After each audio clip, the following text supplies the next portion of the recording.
So important current affairs, very very important.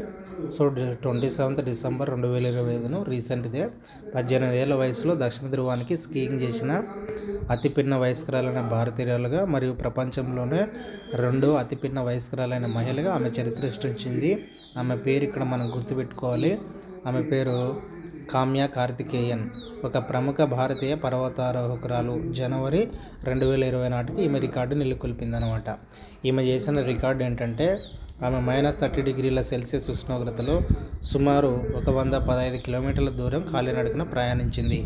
ఇది ఈమె చేసినటువంటి రికార్డు అనమాట. సో ఇదే విషయాన్ని మనం ఈమె కామ్యా కార్తికేయన్. ఇది కరెంట్ అఫైర్స్లో భాగంగా మనం గుర్తుంచుకోవాల్సి ఉంటుంది. సో సౌత్ పోల్కి స్కీయింగ్ చేసిన అతి పిన్న వయస్కరాలైన భారతీయురాలుగా, ప్రపంచంలోనే రెండవ అతి పిన్న వయస్కరాలైన మహిళగా చరిత్ర సృష్టించింది 18 ఏళ్ల కామ్యా కార్తికేయన్. 115 కిలోమీటర్ల సవాళ్ళతో కూడిన రహదారి అది. అడుగడుగున సవాళ్ళు ఎదురైనా ఆమె వెనక్కి తగ్గలేదు, అంటే వెనక్కి అయితే రాలేదు. సో ఇక్కడ